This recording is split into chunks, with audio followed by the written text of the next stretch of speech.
We didn't ask for this fight, but Canadians are always ready when someone else drops the gloves. And in this trade war, just like in hockey and in soccer, we will win.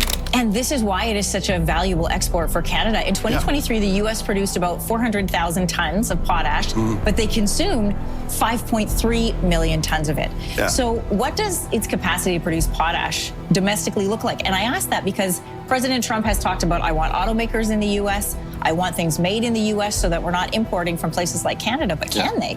And this one needs to be treated completely differently. You know, people talk about it as a weapon in a trade war. Yeah. Some weapons you don't use.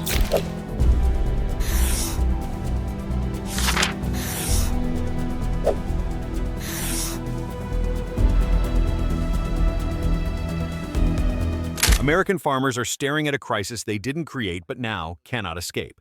Fertilizer costs are climbing at a pace few expected, and the source of this turmoil lies not in their own fields but across the border to the north. Within weeks, potash prices in the U.S. have surged by more than 20%, pushing Midwestern producers into a spiral of anxiety and loss. The National Farmers Union has already sounded the alarm, describing Trump's tariff policies as reckless and devastating for rural America. Yet from Washington, the response has been casual, dismissing the pain as nothing more than a little inconvenience. For Canada, however, the meaning is entirely different. This moment stands as quiet confirmation that the United States cannot so easily escape its dependence. So here is the unsettling question. If America's heartland is this vulnerable to a single resource, what does that say about the balance of power in North America's agricultural future? Before we begin, hit that like button if you're finding this eye-opening. It really helps us beat the algorithm. And this is where the story deepens. The turmoil in America's fields is not just about tariffs or temporary price spikes. It stems from a structural reality that has been in place for decades. Canada holds the key to potash, and the United States has no real alternative. With nearly 38% of the world's supply, Canada stands as the undisputed leader in this critical resource. Year after year, almost 90% of all the potash that crosses the U.S. border comes from Canadian producers, leaving American agriculture tethered to a single supplier.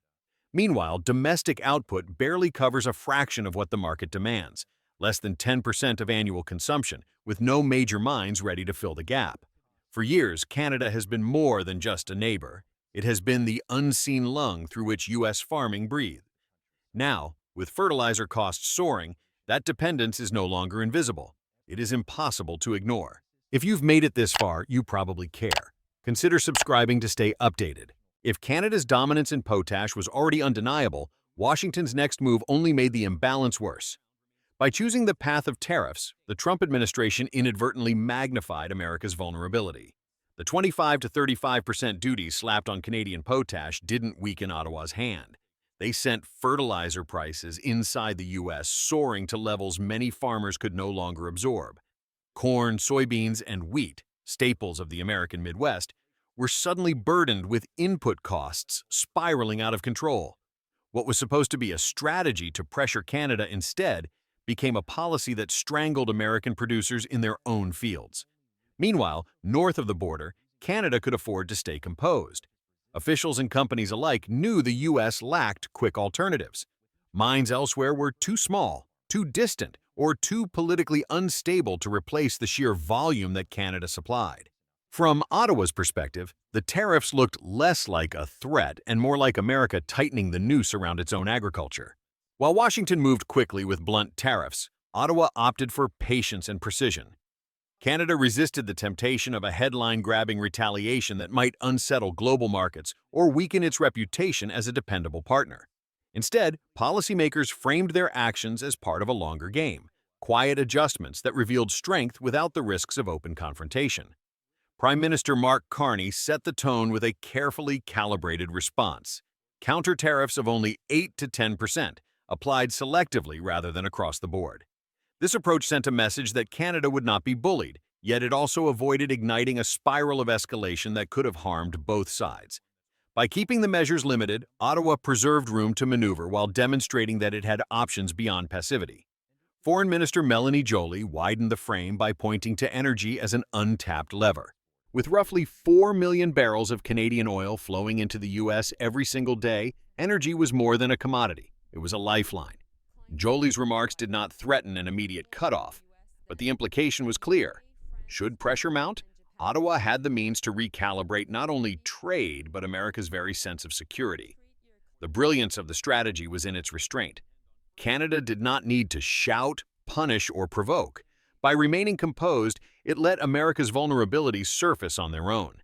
In an environment where perception often dictates power, Canada showed that silence, paired with leverage, could prove far more destabilizing than noise. As the U.S. stumbled through its self-made crisis, Canada quietly opened new doors. Instead of being trapped in a cycle of reaction, Ottawa looked outward, charting a path that would loosen its dependence on the American market and anchor its influence across the Pacific. Nutrien, the country's potash giant, invested in building a new port on the northwest coast, designed specifically to ship fertilizer directly to Asia's rising economies. Contracts with China, India, and Japan promised not just diversification, but long-term stability, ensuring that Canadian potash would feed the very markets driving global demand. Energy followed the same script.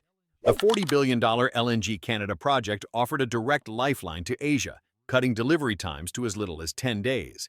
For customers in Tokyo, Beijing, or New Delhi, that meant faster, cheaper access to clean gas. And for Canada, it meant a decisive step away from relying on pipelines into the United States. The Pacific, once just a horizon beyond British Columbia, became a strategic gateway. And for Canadians, the lesson was unmistakable. The nation was no longer bound by one market. It was beginning to stretch its reach across oceans, reshaping its role on the world stage. The potash shock stripped away illusions and laid bare a simple reality. In a world where resources determine strength, the supplier dictates the terms. For farmers across the American Midwest, that truth came with devastating clarity as mounting debts and shrinking revenues pushed many to the brink of insolvency. On the other side of the border, Canadian producers operated in relative stability, buffered by secure supply chains and predictable costs. It was a contrast that underscored the advantage of control, not consumption. For American agribusiness, the pain extended beyond the farm gate. Exporters faced canceled contracts, input costs soared, and once dominant brands found their share of global markets quietly slipping away. The shockwaves rippled through Wall Street as investors began to question whether U.S. agriculture could remain competitive in the long term. Confidence eroded, and the same investors who once viewed America as the natural home of agribusiness began redirecting their money northward. In Canada, the mood was different. Resource companies and cooperatives suddenly found themselves at the center of international attention, their valuations climbing as global funds sought stability in an uncertain landscape. Toronto and Saskatoon, long overshadowed by New York and Chicago, were becoming new focal points for investment tied to food security. The capital flight wasn't loud, but it was steady, and it signaled a rebalancing of trust. What made this shift more striking was the effortlessness of Canada's position. Ottawa didn't launch an aggressive campaign or seek a showdown. Instead, Washington's own decisions revealed weaknesses that Canada never had to advertise. America's attempt to assert strength became the very policy that weakened it, leaving Canada in the role of beneficiary by default. This was no temporary imbalance. It marked the beginning of a larger reversal, a subtle yet profound transfer of leverage in North America. For decades, the U.S. had assumed it could dictate terms to its northern neighbor. Now, in the domain of resources that underpin agriculture, it was Canada that quietly stood taller. What once appeared to be a simple agricultural input has been recast as a cornerstone of economic influence. Potash, long treated as an invisible necessity in farming, is now being recognized as Canada's pink gold, a resource that carries not only value in crops, but leverage in geopolitics. Its importance is no longer measured merely in tons shipped, but in the ripple effects it creates across markets, investments, and national strategies. International investors, sensing this shift, are no longer treating potash as a background commodity. They are valuing it in the same breath as petroleum reserves or rare battery minerals.